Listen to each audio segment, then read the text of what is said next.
Alright guys, so another week, another training session, and this time I'm starting off with the finishing drill for midfielders, the Modric.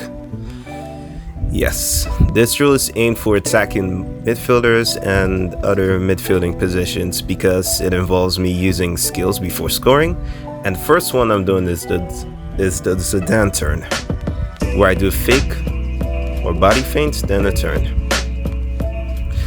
Not gonna lie, on some occasions the finishing was pretty hard to get, especially when trying to aim for the corners, because each time I tried, I would miss the target a bit.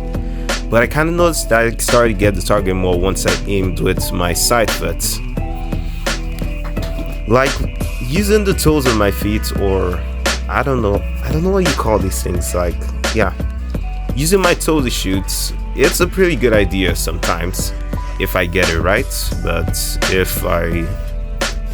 because it comes with a lot of power, so if I miss it, that can happen. And now, all I need to do is score, and colors come back. But anyways, yeah. So for most of this, I mostly used my inside foot, and that's how I scored a lot.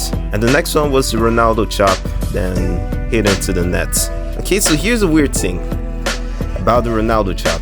It's one of the skills that also came naturally to me, or so. Well, except for the finishing, that was appalling. But yeah, it's one of those skills that kind of came naturally to me a while ago, because I just sort of started doing it for fun back in Nigeria when I was playing like some passing with my brothers. I was just like chopping it and stuff.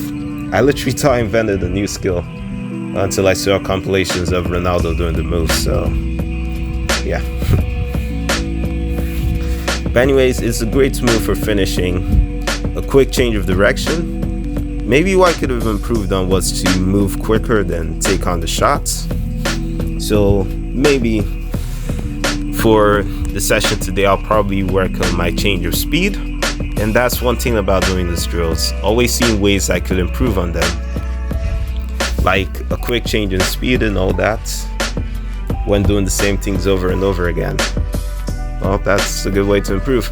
But anyways, the next one I did was the Pelé turn, or the Kenny Dalglish turn, or the V turn. So many names to this, oh my god. But yeah, this one is another tricky one as well, especially like trying to slow it down, then turning and bringing it back again. Like the Ronaldo chop, I just need to work on my change of pace, so these are the two drills I'll probably do before I go to the gym to work out. But yeah, once you master this move, like, you feel on top of the world. And I also saw a video of someone doing the same turn, but he also added a little jump to it to improve it, so I'm also gonna do that as well, to at least fool the defender. I gotta make most of these moves like match-like, and for the finishing, I mostly try to curl it into the net. And also, I think I've come up with a new shooting technique, or rediscovered one, where I like try to spin the ball or something. I don't know, I'll show you guys in my next video. Anyways, the next drill I did was not advanced passing, but the Mason Mount drill. I don't know why I added that there. But anyways, this first one was inside passing. So basically I just passed the ball. Basically before I pass the ball, I hit it with the inside of my foot to deceive the defender, then make a turn quickly by opening up. And then again, I feel this is one of those moves where I could like be a bit quicker. Or the times where I acted quick was when I actually scanned, then I knew where to go. So it goes to show that I also need to scan as well as doing most of these drills. Yeah. And there I do it again. A little miscontrol over there. And I also applied the same thing that I learned from Alex with soft touch passing, pushing the ball a bit forward, then turning. And another way I think I can make this match-like is after a pass, moving a bit forward to lose my defender, then making a quick turn. I also saw that from a Train Effective video. That's just how I improved, by watching videos and seeing other people do certain things and adding it to my style. and doing what I do best, which is just not thinking most of the time when I play matches. But anyways, it was a good session, this first one, and the next drill was simply, I don't know what to call this, but it's kind of like imitating a fake run. Then I use a V-turn to cut back and pass. So you can essentially say fake run passes, or I literally have to go back and check what they called this move again. But basically I run to one cone, then fake my way to the other direction with the back of my foot and scoring. Or passing it. Essentially moving, essentially just following the defender of where I want to go and actually making the pass.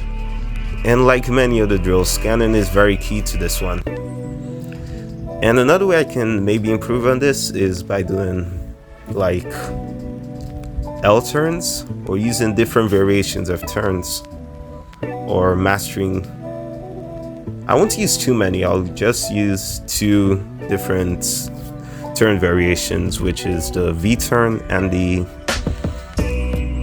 the drag back, or longer drag back.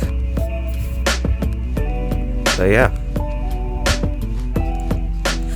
that's all I need to do to improve, and that's gonna be the end of my training video. So for my gym day on Tuesday, what essentially I'm gonna do is probably to redo some of these moves, which will be the Ronaldo chop by adding the change in pace and the Pele turn, and also doing the Mason Mount drill all over again. That's essentially what I need to do, just noticing some small differences to change and applying that in the next game and gradually improving. And sometime this week, one of my classmates did tell me about our coach trying to like invite us to play, invited like the older high school students to come and play a match. So who knows, I would probably join in maybe this Sunday or whenever. So expect a match coming soon. Alright guys, so this is the tactical analysis segment where I review old matches by professional players or by myself, and look to find the best traits in each and also the weaknesses, and to improve my whole gameplay, as matches are not only played on the field but also watched and analyzed. So the match that I watched was Real Madrid versus Bayern Munich in a club friendly, and of course my focus player was Thomas Müller, who is a really underrated player in my opinion. But in this game, Müller played as a second striker to Mario Götze, and here is the whole lineup right over here, so you guys can like see through it and all that. But that's all boring to most of you, especially if you don't like the sports and all, but hey. So yeah, he played as a second striker, essentially dropping deep and also playing some passes in. And one key trait that I had was his off-the-ball movement, positional awareness, and great reading of the game, which are kind of skills that I kind of lack. Here's an instance of him showing his great positional awareness in this scene. Gestern hat es 58 Sekunden gedauert bis zur ersten Kontaktaufnahme mit dem Gegner Vidal. Das ist Thomas Müller, erster So before Müller gets the ball, he kind of scans around, knowing where everyone is at, and he notices Götze by his left, and also the ball coming to him. So this is something that he just does next that just left me bamboozled. Gedauert bis zur ersten Kontaktaufnahme. So in this instance, Müller kind of makes a fake run to the third defender, then plays a good pass to Götze, which kind of shows his great reading of the game to know his teammates run and all that, which might look simple on the eye, but it's really hard to pull off. And that's one of my weaknesses. I don't really look at the game that way. I always just want to get the ball, and my head is down most of the time, and I'm not able to like see the people that are running towards me. I don't know why I always do that in game. So yeah, even though I make those mistakes in games, then The only thing I can really do now is to look and improve. So in most trainings, I'll try my best to look up, scan, because you also have to do these things in trainings as well, like looking around, constantly searching rather than just ball staring, because that's how most of these things stem from, like training. So I'll kind of like scan more in most of my drills, especially in the passing drills, because I noticed looking back that I tend to look downwards rather than left, right, then pass, making it more match-like. So the more I do these things, the more likely I'll do them in games. And the follow-up to Muller's pass to Götze was also as astonishing as the first one. Here is it. Den Gegner Vidal. Das ist Thomas Müller. Erster Ab. So here, Muller also follows that up by making a run behind Götze in case he loses it and takes on the shot. So that's another thing I need to improve on as well. After making a pass, for some reason I just feel accomplished, like, wow, I made a good pass. I shouldn't really have that mentality except if I'm a defender. And even then, there's still so much to do. Especially as a center back, there's still so much to do. But as an offensive player, I need to be thinking, okay, so what's the next play I can make? What's the next play I can make? How can I move into space? Those are kind of questions I need to be asking myself in these kind of situations. So yeah, guys, these are the things I got from watching Muller. Even though there are more, these were just most of the things he was doing. And the first one was having great awareness by scanning and looking around and noticing his teammates run. And the second one was following up after that to still continue or contribute to the play. So yeah, that's the tactical aspects that I wanted to talk to you guys about. I'll try to make more videos like these to also not make it just mostly about me training, showing the mental side, my mental side on some occasions, and all.